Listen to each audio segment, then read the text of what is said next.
नमस्कार, सियासत आज 60 के साथ हाजिर हूं मैं रुमाना इसार खान। आज राष्ट्रपति द्रौपदी मुर्मू के अभिभाषण का दिन था। अपने अभिभाषण में राष्ट्रपति द्रौपदी मुर्मू ने इमरजेंसी का जिक्र किया और इसे संविधान पर सबसे बड़ा हमला बताया। संविधान पर अनेक बार हमले हुए हैं। आज 27 जून है। 25 जून 1975 को लागू हुआ आपातकाल संविधान पर सीधे हमले का सबसे बड़ा और काला अध्याय था।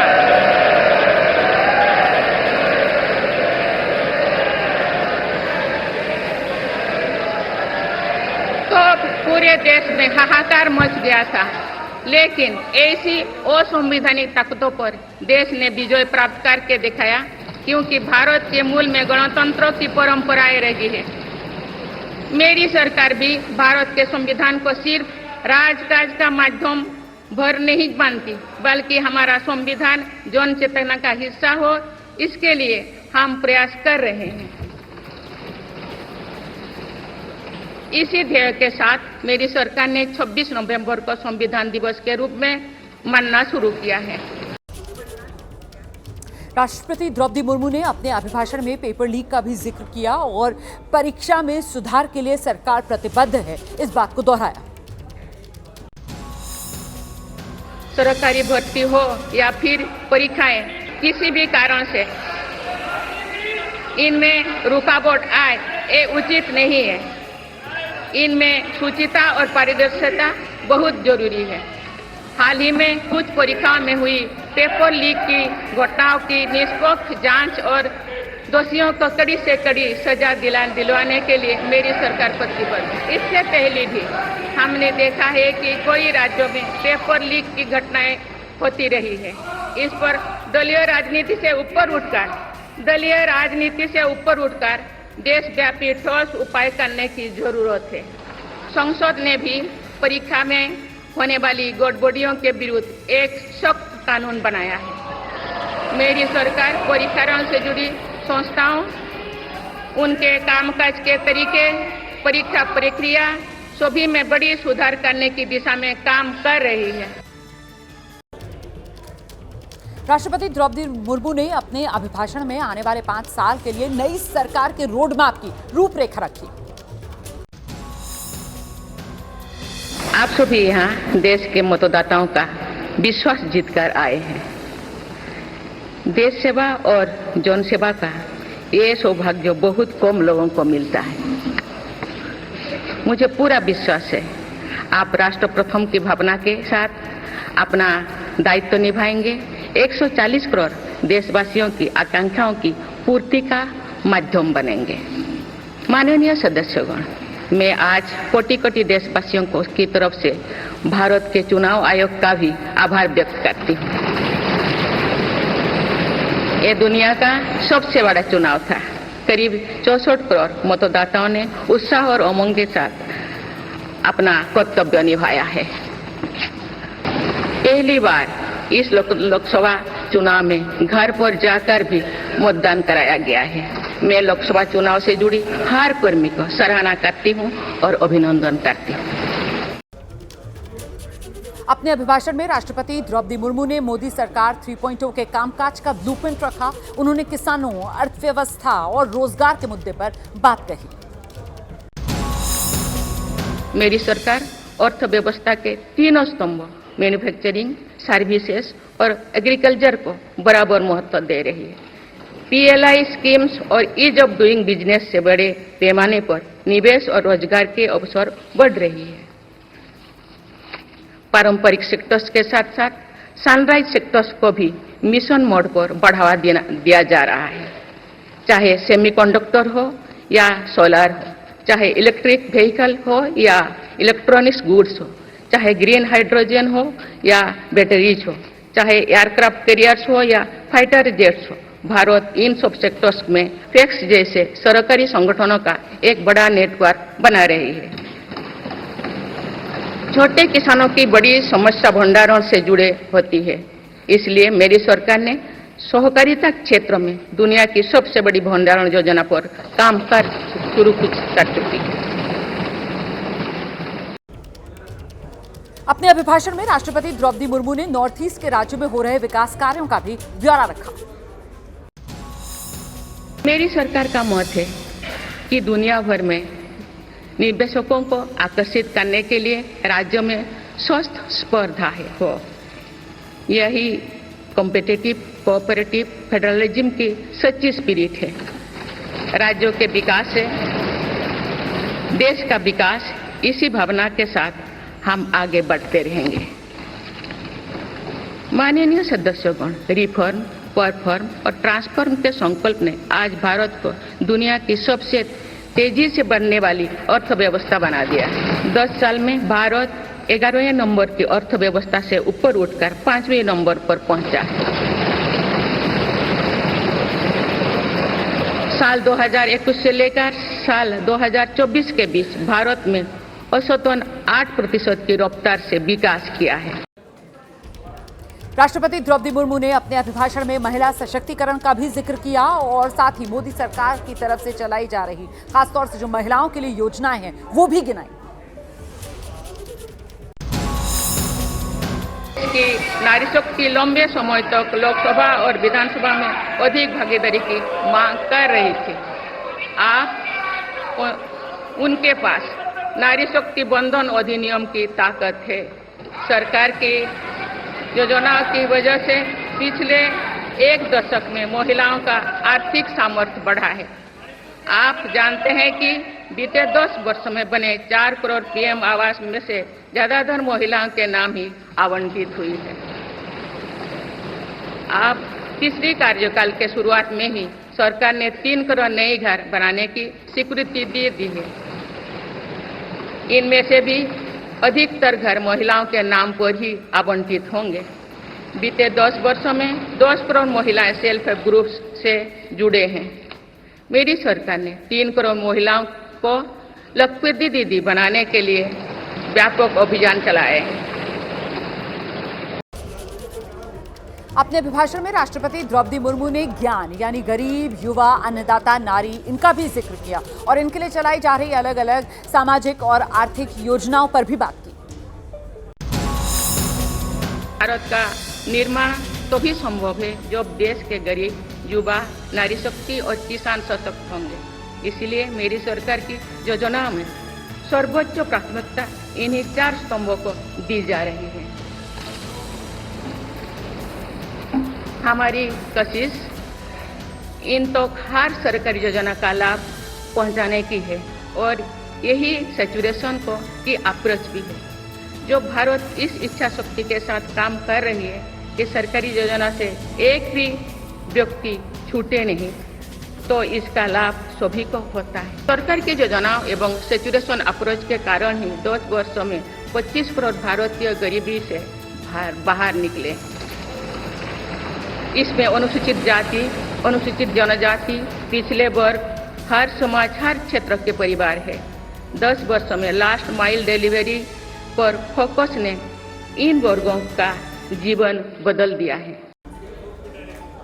समाजवादी पार्टी के सांसद आर.के. चौधरी ने स्पीकर, प्रोटेम स्पीकर को चिट्ठी लिखकर लोकसभा में जो सिंगोल लगा है उसे हटाने की मांग की है।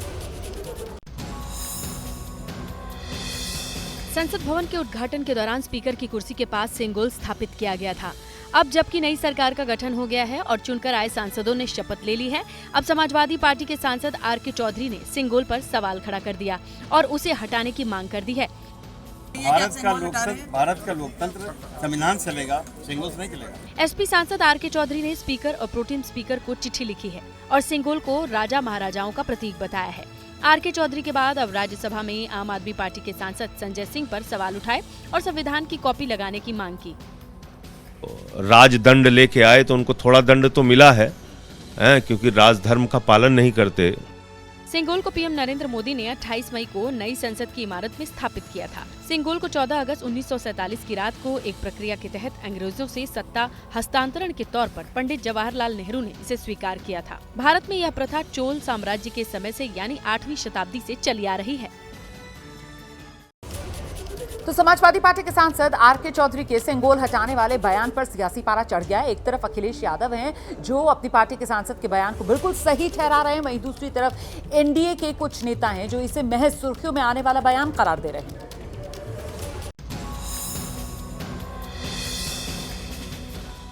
संसद में स्थापित किए गए सिंगोल पर सियासत गर्म हो चुकी है। आर.के. चौधरी के बयान पर समाजवादी पार्टी के मुखिया और सांसद अखिलेश यादव का भी बयान आया है। पहली बार लगा था तो प्रधानमंत्री जी ने बाकायदा प्रणाम किया था। इस बार शपथ लेते समय शायद वो भूल गए। उसी को याद दिलाने के लिए लगता है मेरे पार्टी के सांसद ने कुछ इस तरह का पत्र लिखा है। जो राय उस समय मेरी थी, मैंने ट्वीट किया था। जब प्रधानमंत्री जी ही प्रणाम करना भूल गए तो इसका मतलब उनकी भी इच्छा कुछ और होगी। वहीं समाजवादी पार्टी के आर.के. चौधरी की मांग का आरजेडी ने समर्थन किया है। हटाना चाहिए क्योंकि ये लोकतंत्र है, डेमोक्रेसी, और वहाँ पे अब राजतंत्र तो रहा नहीं। तो अगर सिंगोल को लगाना ही चाहिए तो उसको म्यूजियम में रखना चाहिए जहाँ की देश के सभी लोग जाएं और वहाँ पे उसका दर्शन भी करें।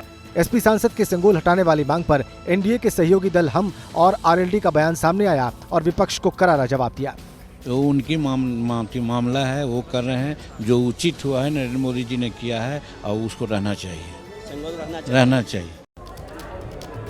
आज राष्ट्रपति के अभिभाषण का आम आदमी पार्टी की तरफ से बहिष्कार किया गया। अरविंद केजरीवाल की गिरफ्तारी के खिलाफ ये विरोध जो आम आदमी पार्टी ने दर्ज कराया, इतना ही नहीं, संसद भवन परिसर में आम आदमी पार्टी के नेताओं ने प्रदर्शन भी किया।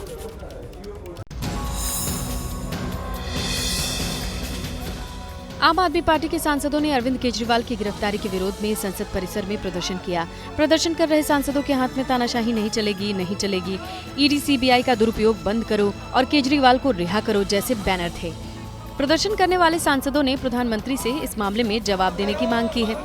दिल्ली के मुख्यमंत्री अरविंद केजरीवाल की रिहाई की मांग को लेकर के आम आदमी पार्टी के तमाम सांसद संसद भवन परिसर में कर रहे हैं प्रदर्शन, और देख सकते हैं कि लोकतंत्र में तानाशाही नहीं चलेगी के किनारे केजरीवाल को रिहा करो इस तरीके का संदेश, और ईडी सीबीआई का दुरुपयोग बंद करो। प्रदर्शन के दौरान संजय सिंह समेत आप के तमाम सांसदों ने मोदी सरकार के विरोध में नारे लगाए। राष्ट्रपति के अभिभाषण का बहिष्कार करने पर बीजेपी ने आम आदमी पार्टी को घेरा। उन सब लोगों का लोकतांत्रिक मूल्यों में कोई उनका विश्वास नहीं है, इसीलिए वो राष्ट्रपति के अभिभाषण जैसे मुद्दे को वो उसका बहिष्कार करना चाहते हैं। अरविंद केजरीवाल की गिरफ्तारी पर आम आदमी पार्टी के सांसद हैं संजय सिंह, उन्होंने केंद्र पर सवाल उठाए हैं। वो कह रहे हैं कि ये एक तानाशाही है और इसी वजह से चुने हुए मुख्यमंत्री को सलाखों के पीछे भेजा गया है। हमारे सबसे बड़े नेता, हमारे दिल्ली के प्रदेश के मुख्यमंत्री अरविंद केजरीवाल जी के साथ ये सरकार क्या कर रही है, क्या आप लोगों को समझ में नहीं आ रहा है? ईडी कोर्ट से जमानत मिल गई, उसके बाद ईडी हाई कोर्ट में पहुंचती है बगैर आदेश के कॉपी के। भारतीय न्यायपालिका के इतिहास में कभी किसी जमानत पर स्टे नहीं हुआ। स्टे हो जाता है केजरीवाल जी की जमानत पर। उसके बाद जैसे ही सुप्रीम कोर्ट से हमको न्याय मिलने की उम्मीद होती है, हमारी सुनवाई होने का समय आता है, तुरंत सीबीआई पहुंच जाती है। जो सीबीआई 2 साल से जांच कर रही थी, उसको केजरीवाल की गिरफ्तारी की याद 2 साल से नहीं आई। अचानक तब आई याद जब हमको सुप्रीम कोर्ट से राहत मिलने की पूरी उम्मीद थी। ऐसे समय में उनको सीबीआई ने गिरफ्तार कर लिया। ये तानाशाही की पराकाष्ठा है। ये भारत के संविधान को तार-तार किया जा रहा है, लोकतंत्र का गला घोटा जा रहा है। दिल्ली के मुख्यमंत्री अरविंद केजरीवाल की मुश्किलें लगातार बढ़ती हुई नजर आ रही हैं। पहले तो वो सिर्फ ईडी के शिकंजे में थे, लेकिन अब सीबीआई ने उन्हें गिरफ्तार कर लिया और सीबीआई लगातार उनसे सवाल जवाब कर रही है। दिल्ली के मुख्यमंत्री अरविंद केजरीवाल को जब दिल्ली की निचली अदालत ने जमानत दी तो सभी को उनके बाहर आने का इंतजार था, लेकिन हाईकोर्ट ने उनकी जमानत पर रोक लगा दी, जिसके बाद सीबीआई ने उन्हें गिरफ्तार कर लिया। अब सीबीआई अरविंद केजरीवाल से सवाल पूछ रही है। अरविंद केजरीवाल से शराब नीति घोटाले से जुड़े सवाल पूछे जा रहे हैं। शराब घोटाले में ही अरविंद केजरीवाल की गिरफ्तारी हुई है। केजरीवाल की गिरफ्तारी पर आम आदमी पार्टी ने सवाल उठाए हैं। पति अरविंद केजरीवाल की मुश्किलों को देखकर उनकी पत्नी सुनीता केजरीवाल भी गुस्से में हैं। उन्होंने सोशल मीडिया पर पोस्ट किया, अभी तक हमेशा यही प्रार्थना रही है कि ईश्वर सबको सद्बुद्धि दे, लेकिन अब प्रार्थना रहेगी कि तानाशाही का विनाश हो। अरविंद केजरीवाल 3 दिन सीबीआई रिमांड में हैं, जिसके बाद बयानबाजी तेज हो गई है। के लोकप्रिय मुख्यमंत्री जो 3 बार से प्रचंड बहुमत से जीत के आए हैं, उनको गिरफ्तार करके जेल में डाल दिया गया। और किस दिन जेल में डाला गया? जब सुप्रीम कोर्ट से उनकी जमानत पर मुहर लगनी थी, उस वक्त केजरीवाल जी को सीबीआई ने गिरफ्तार कर लिया। दिल्ली में जारी जल संकट पर सियासी घमासान थमने का नाम नहीं ले रहा है। बीजेपी ने आज सड़क पर उतरकर जहां मटका फोड़ प्रदर्शन किया, वहीं एमसीडी में भी जोरदार हंगामा किया। दिल्ली में पानी की किल्लत को लेकर बीजेपी ने मटका फोड़ प्रदर्शन किया। इस प्रदर्शन में पूर्व सांसद रमेश बिधूड़ी भी शामिल थे। जल संकट के खिलाफ प्रदर्शन में महिलाएं भी शामिल थी, जो सिर पर मटके लेकर मार्च में साथ चल रही हैं, जिन्होंने जल बोर्ड को घेरने की कोशिश की, जिन्हें पुलिस ने बैरिकेड लगाकर रोक दिया। बीजेपी के जो कार्यकर्ता हैं, स्थानीय लोग हैं, वो यहाँ पर पहुँचे हुए हैं जल बोर्ड के कार्यालय पे। ये द्वारका का इलाका है और यहाँ पर तस्वीरें देखिए, ये लोग दफ्तर के अंदर जाने की कोशिश कर रहे हैं, लेकिन पुलिस ने इनको यहाँ पर रोका है, बैरियर लगाया गया है। यहाँ पे जो इंजीनियर्स हैं उनसे मुलाकात करके अपनी शिकायत दर्ज करना चाहते हैं, लेकिन यहाँ पर पुलिस ने इनको अंदर जाने से रोका है और सांकेतिक प्रदर्शन यहाँ पर किया जा रहा है। एक तरफ जहां सड़क पर उतरकर बीजेपी कार्यकर्ताओं ने प्रदर्शन किया, तो वहीं एमसीडी में पानी की किल्लत को लेकर जमकर बवाल हुआ। दिल्ली में पिछले कई दिनों से जल संकट बना हुआ है, जिसको लेकर बीजेपी और आम आदमी पार्टी एक दूसरे पर आरोप लगा रही है। और बिहार के मुजफ्फरपुर में पत्रकार की हत्या के बाद सियासी आर पार छिड़ गया है। आरजेडी और जेडीयू दोनों किस तरीके से एक दूसरे पर निशाना साध रहे हैं, ये देखिए।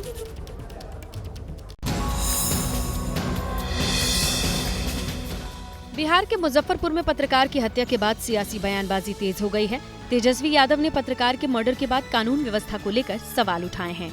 तेजस्वी यादव ने अपने पोस्ट में लिखा है, सत्ता संरक्षित सरकार अपराधियों ने मुजफ्फरपुर में एक पत्रकार की गला रेत कर निर्मम हत्या की। प्रधानमंत्री, मुख्यमंत्री, दो उप मुख्यमंत्री और एनडीए नेताओं तथा गोदी मीडिया एवं जातिवादी मीडिया के अनुसार बिहार में यही मंगल राज की परिभाषा है, जिस पर बिहार के डिप्टी सीएम विजय सिन्हा ने पलटवार किया और आरोपियों के खिलाफ यूपी जैसे एक्शन के संकेत दिए। कोई भी अपराधी नहीं बचेगा। शासन प्रशासन के लोग अपराधियों को, भ्रष्टाचारियों को बख्शेगा नहीं।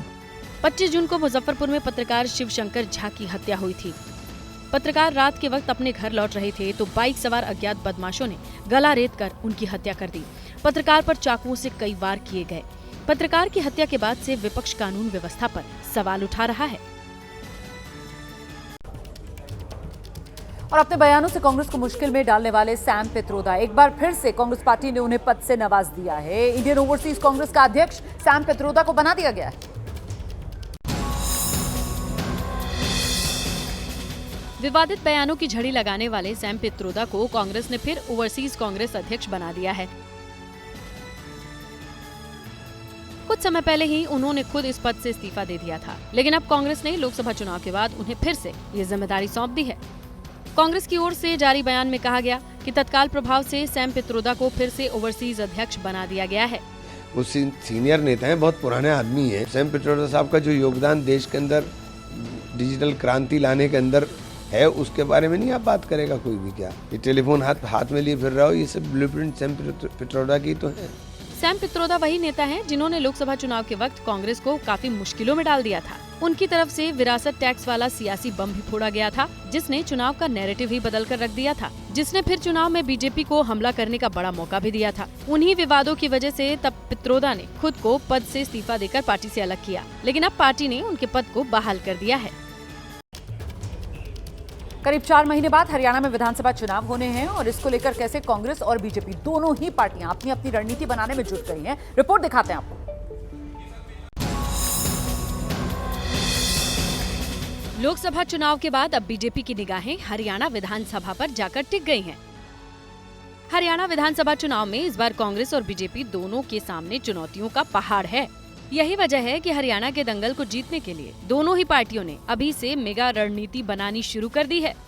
अमित शाह के घर पर हरियाणा विधानसभा पर मंथन हुआ है, जिसमें बीजेपी अध्यक्ष जेपी नड्डा, केंद्रीय मंत्री मनोहर लाल खट्टर, हरियाणा के सीएम नायब सिंह सैनी मौजूद रहे, जिन्होंने हरियाणा की रणनीति पर मंथन किया। बीजेपी के अलावा कांग्रेस ने भी अहम बैठक कर हरियाणा पर चर्चा की है। कांग्रेस ने लोकसभा नतीजों पर चर्चा की, नेताओं को एकजुटता का पाठ पढ़ाया और विधानसभा चुनाव की तैयारियों की समीक्षा की गई। कांग्रेस ने दावा किया है कि इस बार हरियाणा में 70 से ज्यादा सीटें जीतेंगे। 90 सीटों वाले हरियाणा में बीजेपी लगातार दूसरी बार सत्ता में है, लेकिन इस बार लोकसभा चुनाव में पार्टी का प्रदर्शन चिंता बढ़ाने वाला है। तो दूसरी तरफ कांग्रेस अंतर्कलह से जूझ रही है। तबियत खराब होने के बाद बीजेपी के वरिष्ठ नेता लाल कृष्ण आडवाणी को अस्पताल में भर्ती कराया गया है, जहां उन्हें डॉक्टर्स की निगरानी में रखा गया है। फिलहाल उनकी हालत स्थिर बताई जा रही है। स्वास्थ्य मंत्री जेपी नड्डा ने भी डॉक्टर्स से उनकी सेहत को लेकर जानकारी जुटाई है। बीजेपी के वरिष्ठ नेता Lal Krishna Advani old age related problems की वजह से अस्पताल में भर्ती हैं। एम्स के जीरियाट्रिक डिपार्टमेंट के डॉक्टर्स की निगरानी में उन्हें रखा गया है। भारत रत्न लाल कृष्ण आडवाणी को बुधवार रात 10:30 बजे एम्स में भर्ती कराया गया।